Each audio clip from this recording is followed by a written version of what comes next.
Bushra be be کے خلاف درخواست، ملزم کی عدم پیشی پر کورٹ ضمانت منسوخ کر سکتی ہے، عدالت کا فیصلہ۔ ہائی کورٹ کے جسٹس میاں گل حسن اورنگزیب نے ریمارکس دیے ہیں کہ ہائی کورٹ کی جانب سے ضمانت ملنے پر ملزم اگر نہ پیش ہوں تو ٹرائل کورٹ ضمانت منسوخ کر سکتی ہے۔ یہ ہائی کورٹ کے آرڈر میں توہین عدالت نہیں ہوگی۔ جسٹس میاں گل حسن اورنگزیب نے عمران خان کی اہلیہ بشریٰ بی بی کے خلاف ایف آئی اے کی ضمانت منسوخ کی درخواست نمٹا دی۔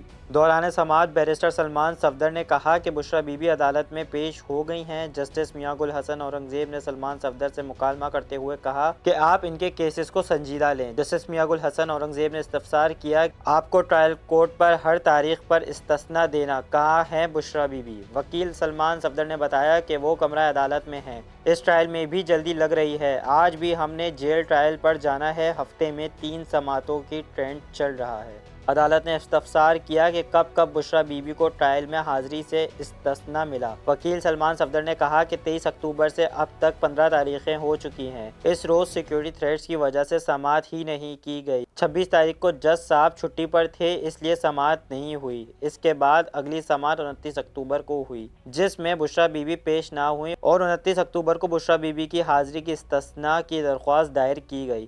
بیرسٹر سلمان صفدر نے کہا کہ 2 نومبر کو بشریٰ بی بی عدالت کے سامنے پیش ہوئیں اور بریت کی درخواست دائر ہوئی۔ 8 نومبر کو بشریٰ بی بی عدالت کے سامنے پیش ہوئیں اور 12 نومبر کو سماعت نہیں ہوئی، جبکہ 14 نومبر کو بشریٰ بی بی کو استثناء ملا۔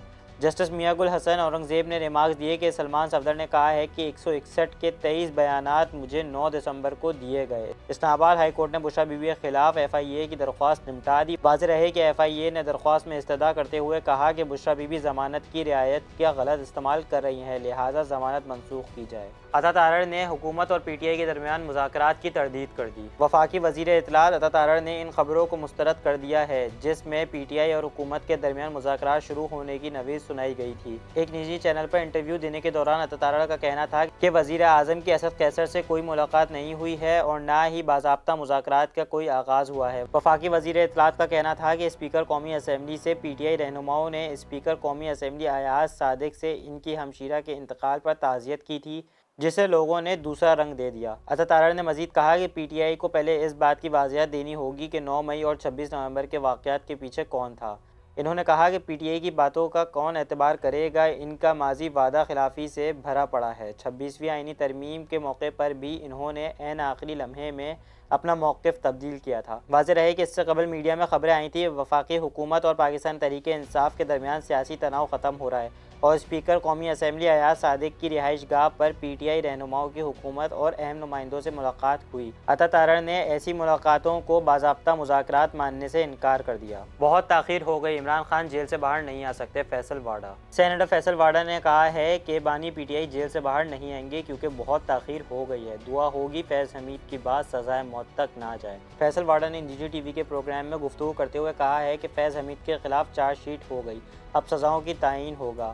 فیض حمید نے شواہد اور ثبوت دے دیے۔ بانی پی ٹی آئی پر قاتلانہ حملے کا کیس بہت اہم ہے، ایک اور کیس ہے جب سامنے آئے گا تو بانی پی ٹی آئی کے پیروں کے نیچے سے زمین نکل جائے گی، بات چیت کے ذریعے ہی اسپیس بنانی پڑتی ہے اور نکالنا پڑتی ہے۔ انہوں نے کہا کہ فضل الرحمان کا مینڈیٹ کے پی میں چوری کیا گیا، اس کا ازالہ کوئی نہیں۔ بانی پی ٹی آئی پر قاتلانہ حملے سے پہلے انہیں بتایا تھا کہ آپ پر فائرنگ ہوگی۔ بانی پی ٹی آئی پر قاتلانہ حملے کی بینیفیشری کون تھے، فائدہ کس کو ہونا تھا؟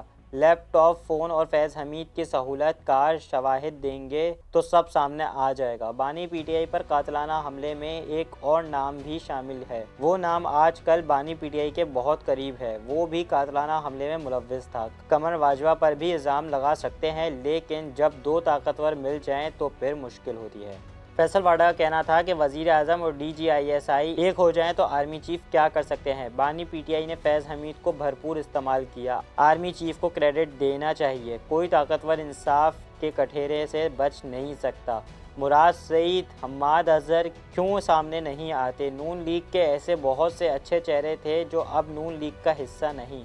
نواز شریف کا ایک مسئلہ ہے کہ وہ ہمیشہ ایک دوسرے پر الزامات لگائیں گے۔ انہوں نے کہا کہ مذاکرات ہوں اور کس حل تک پہنچا جائے، حکومت نے ابھی تک کوئی رابطہ نہیں کیا۔ بانی پی ٹی آئی کی زندگی کو اپنے لوگوں سے کوئی خطرہ نہیں۔